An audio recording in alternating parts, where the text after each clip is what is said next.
Hi world, Steph here with another Soil and Soul episode brought to you by Sacred Earth Essentials, where we believe the earth is sacred and you are too. So I have been bringing sporadic videos to you this year of 2023 related to topics of soil and soul, connecting the spirits of the people with the spirits of the lands and the plants. And this is an ever-growing, ever-evolving process with multiple branches, multiple seeds, multiple plants. Just like how there is diversity in people, we also have this equally beautiful diversity among the plants throughout the world. And today's episode is a quick check-in about this diversity and how this plant and people diversity is cherished and shared with us through the International Herb Symposium. The International Herb Symposium is a conference about plant medicine and herbalism from around the world that happens biannually at Wheaton College in Massachusetts. And recently, in the beginning of this June, I had the honor of attending with my son and getting to learn from the best hearts and minds in the plant world. And so I feel blessed to be able to share a little bit of that knowledge and experience with you, and to be able to introduce those of you who have not yet had the pleasure and the honor of participating in the International Herb Symposium, get to hear a little bit more about it. So today's video is really just a check-in. I have not been on for a while, focusing on the outdoor things and the other aspects of my work in this world. But as this is a continual growth mindset production, I wanted to make sure that you all knew that I'm still here, still loving on the plants, and you all supporting you every bloom along the way. And so I wanted to tell you a little bit about the International Herb Symposium. I wanted to pull some messages of love, some mensajes de los colibres from one of my teachers, Dr. Rocio Alacon Gallegos.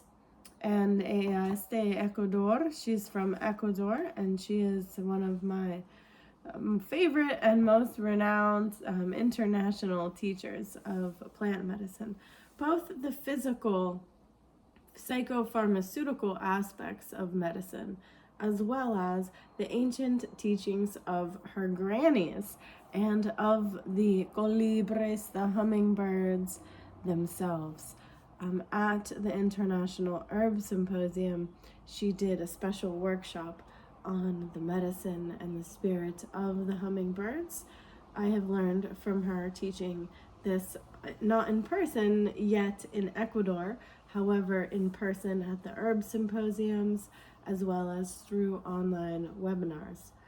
And during one of these trainings, I was able to acquire this deck, the messages from the hummingbirds. And the artwork here is done by Luisa Santiago Acosta. So I'm just going to let you know that there are more teachers that attend this event than you would want to hear me list one by one. So I'm going to just highlight a few right now whose workshops I was able to attend, and then over time we'll be interviewing a lot of these teachers and more on my podcast, Bloominations. Bloominations also airs as a radio show on 91.1 FM and 91.7 FM here in Vermont, streaming live at www.gdr.org. You're able to watch the archives on their station for up to 2 weeks.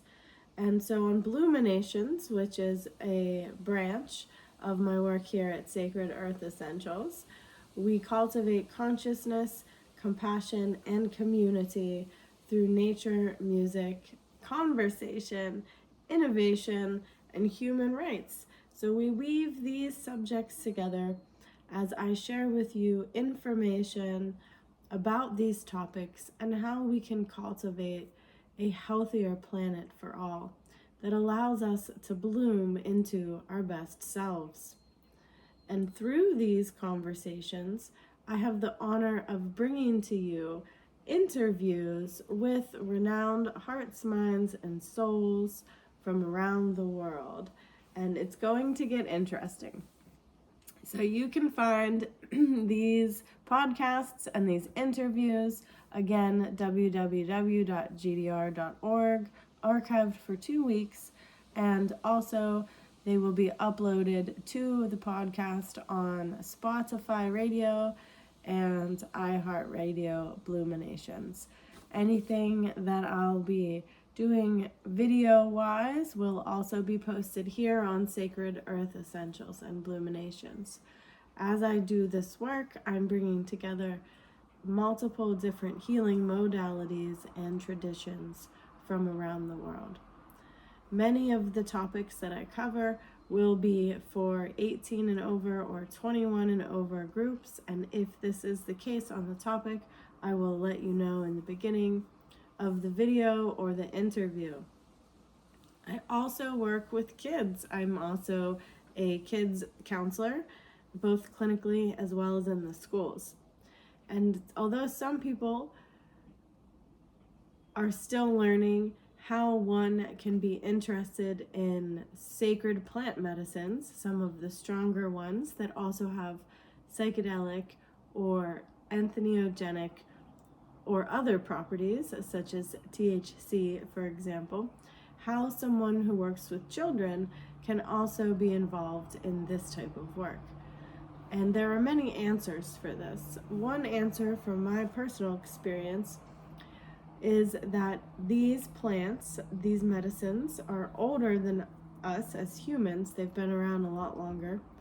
And not only is there the physical experience that many of the people who utilize, care for, guard, share these plants, not only do we have their experience, both documented writtenly as well as orally, but now we also have modern science to research these medicines to find out the best way to use them, the safest way to use them, to be able to educate people, to monitor the use in medical, clinical settings, as well as having the legal infrastructure to be able to keep these medicines safe from over-harvesting and to keep people, especially minors, safe from the accidental or abusive ingestion of these plant medicines.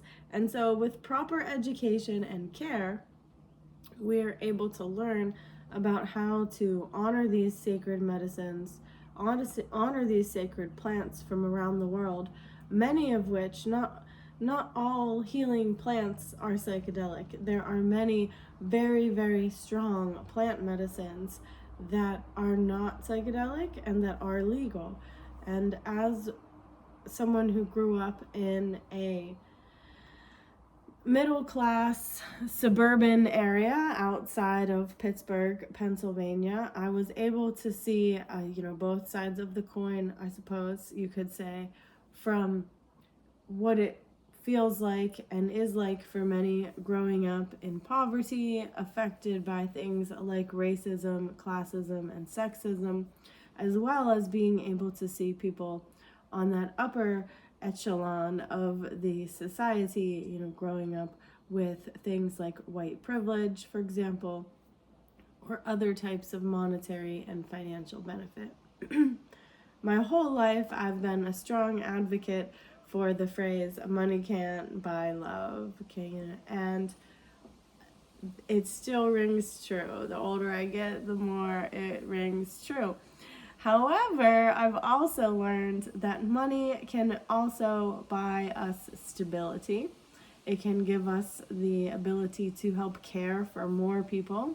It gives us the ability to learn more, to access information, culture, travel experiences, higher quality food, better medicine and healthcare.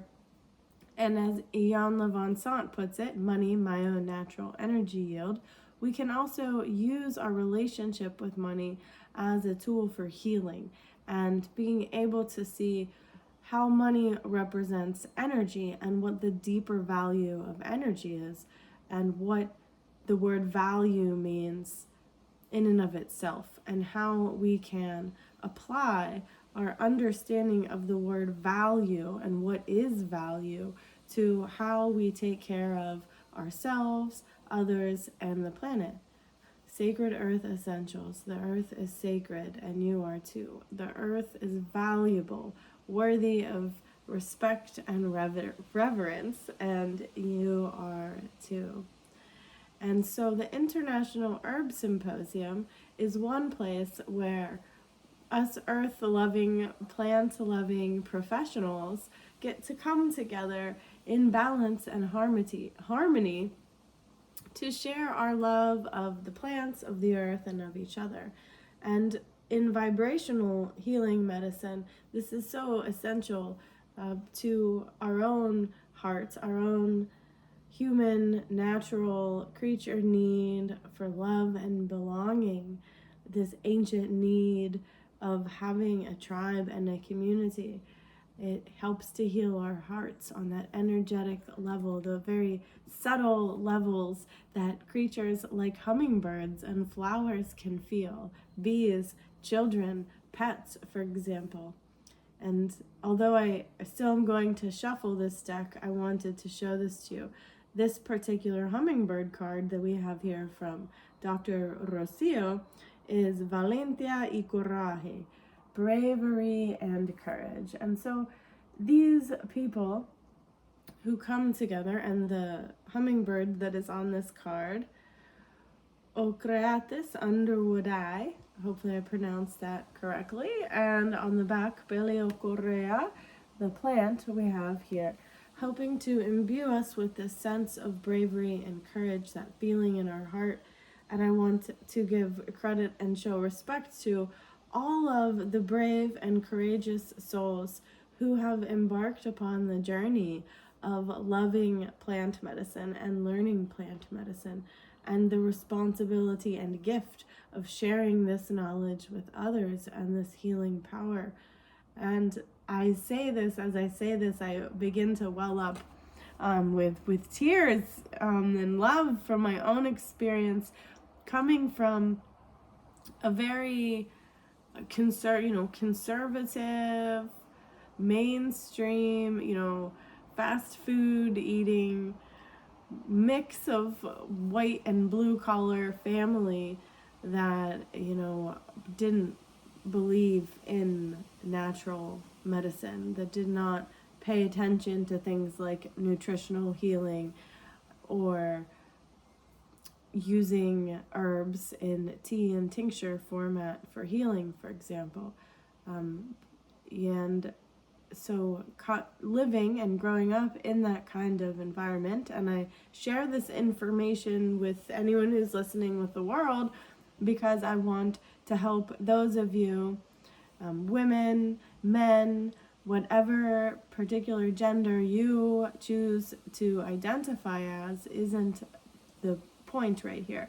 The point for me is being able to share my love of life with the world and allowing this love of life to bloom so that other people who may be struggling, other people who are new to natural healing modalities, helping them to feel that sense of home and belonging, that they may have found their tribe here at Sacred Earth Essentials, or at least, a friendly tribe, a place where you can come and learn about the things like astrology, plant medicine, conservationism, learning about meditation, the chakras, yoga, learning about the things that maybe you did not have the opportunity to learn about growing up. I had never even heard of kale until I moved to Vermont. I was probably in my mid-20s by the time I learned of kale. So in a lot of these types of families, if you're from a suburban or an urban family that did not grow up, or even a rural family that didn't grow up with plant medicine, you may be ridiculed by other family members, ostracized. You may at some point feel like the black sheep or the green sheep, depending in your family, especially for those of you who legally utilize cannabis for medical purposes. There are still people out there who do not understand the science and medicine of cannabis. And if you would like to learn more about that, continue following me, because I am your certified global ganjier, one of many.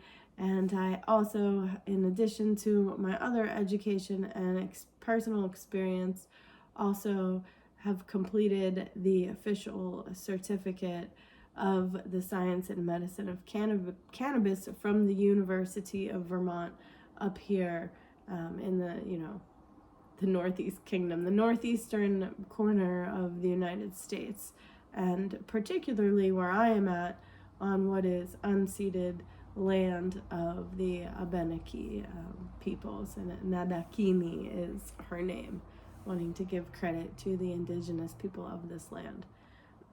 So for those of you out there who are not getting the results that you need or want from your allopathic doctors, this is a place for you to learn about other options that are out there and to develop and deepen your relationship with nature in ways that feel comfortable and intriguing and exciting to you. And I know that it takes bravery and courage to do that. And a lot of the people who I'm going to mention today and who will be interviewed on the show have put their lives on the lines time and time again, I'm sure, to protect plant medicine, to protect indigenous peoples, and to protect the land where these medicines and these peoples come from, the terroir. And for those of you who are interested in the connoisseurship, becoming a sommelier of cannabis, so to speak, I recommend you check out the Ganjier program. But not only because you will learn about assessing the quality of cannabis, but because you will deepen your relationship with that plant as a sacred healing medicine for humanity.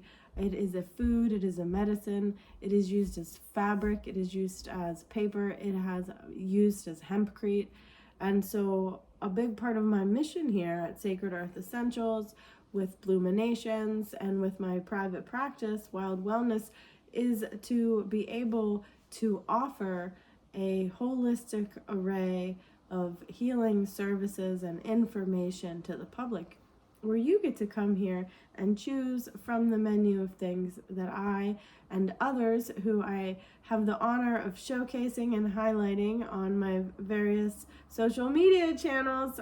You get to pick the teachers that you align with and resonate with best. And I am here as your guide and your hostess, along with the different people and tools that I offer. So thank you for being here through this journey of soil and soul at Sacred Earth Essentials, where we connect our souls to the soil and learn about how we are all one, and how and why we need each other in order to bloom into our best selves and live our best lives better together in harmony on this planet than at war. And although there are still a lot of things that happen in this world that, are beyond me, that are hard for those of us with generous, kind, good, giving, loving hearts, it's really hard to wrap our minds and hearts around some of the atrocities that continue to happen on the planet. And I myself have been bogged down by a lot of these things, and this, both personally and at a larger scale, can contribute to our depression. And I don't know about any of the rest of you out there, but I like to see my friends and loved ones and even strangers happy and healthy. And so if we each do our little part, like the hummingbird in the story where the hummingbird uses the hummingbird's bravery and courage, one, little beakful of water at a time, to put out the forest fire, we can get together and be an organized and delightful army of hummingbirds, butterflies, whatever creature you want to identify with, spreading our love and our medicine around the world. And we each come with a different medicine. Just as there are so many different hummingbirds and flowers, we each carry our own medicine with us that comes from a combination of our roots, of the generations that we come from the land that we live on, as well as from our own personal experiences. And when we come together, I saw this hummingbird outside of my door a few, probably like 2 weeks ago, and I was amazed because I have not seen a black and white hummingbird in person before, or maybe I just, did not notice. And this particular hummingbird, Goeleina tortucata, is this black and white hummingbird here, and representing eliminating the traumas, elimina los traumas, removing the traumas, los sustos. And the plant on the back, vivrerecie.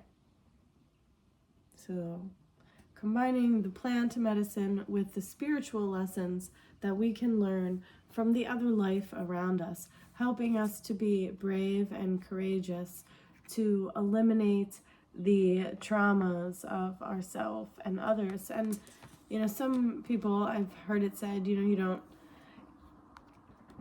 get over certain things, you just get used to certain things. You learn how to better cope, which is what coping skills are for.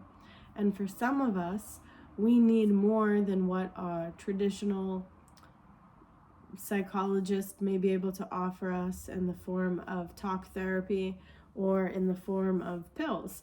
And so if you are hitting a wall in your recovery or your healing, and you're interested in exploring new healing modalities, playing with things like tarot cards, oracle cards, the hummingbirds, spirit medicine, plant medicine, flower essences, and learning, connecting from people like at the International Herb Symposium, and listening to shows like Bluminations, that might be a great place for you to start.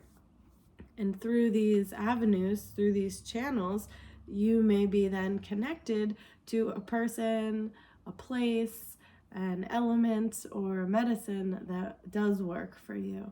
And that's part of what delivering what works in therapy and in life is all about.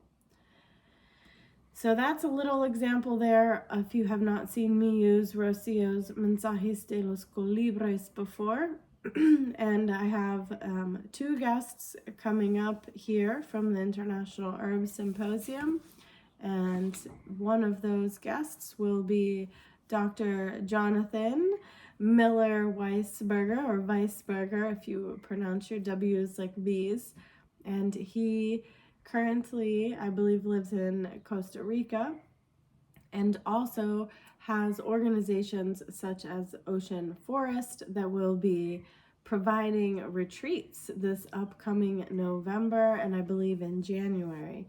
So he'll be talking more about his recently published book, about his work in conserving the rainforests, and about these upcoming retreats that you may be interested in. So one of the workshops that he offered at the International Herb Symposium was titled The Copal Incense Aura Cleanse and Making of Soho Mane Resinous Incense Logs. And these are from the Sicopal indigenous people of the Upper Amazon. He also offered a really amazing workshop the first day of the International Herb Symposium that I had the honor of attending with my son, and my son got to help with the slides, which was really cool. One of the things that I love about the herbal community is that they're family friendly, and many of us juggle professional life and family life and find it challenging to find that middle ground in between.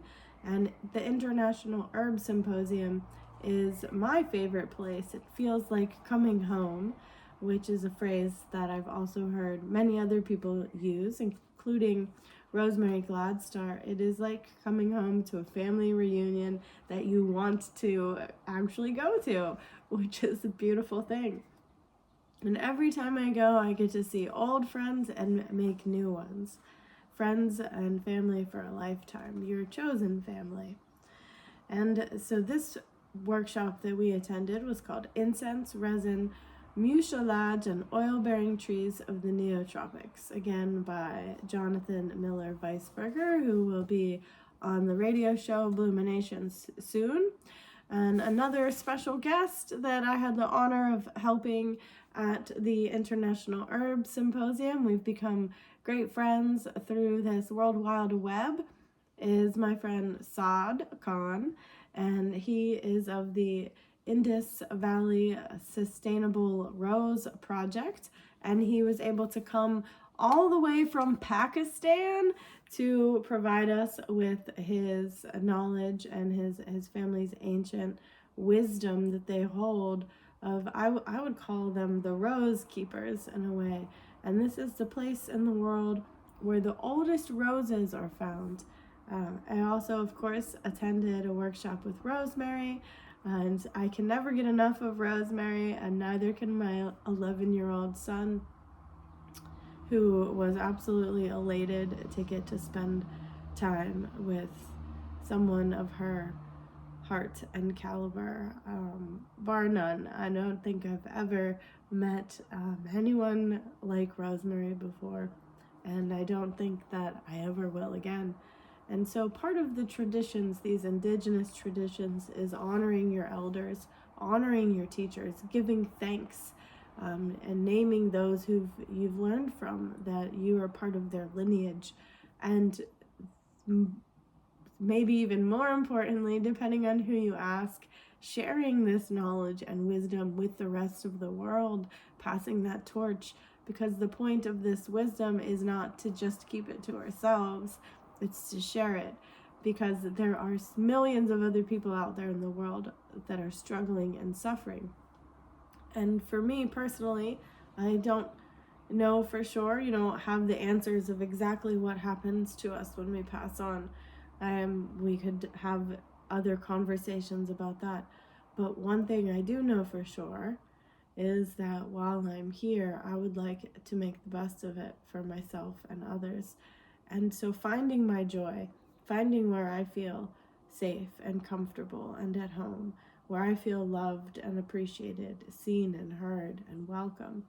And this is the International Herb Symposium. So if you are looking for some new teachers and what some people call alternative medicine, I like to call it traditional medicine, indigenous medicine, then go ahead and look up International Herb Symposium online and continue to watch this channel. Check out Bluminations it's on iHeartRadio, BLLUMINATIONS, Bluminations, illumination through blooming, through our connection with the plant world, through our connection with each other, and streaming live on WGDR.org as a radio show Monday mornings, 9 to 11 a.m. Eastern Standard Time. All right, folks, thank you so much for listening. Remember to be brave, and we shall overcome.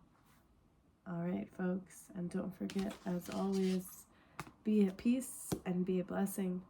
Mwah. Bye.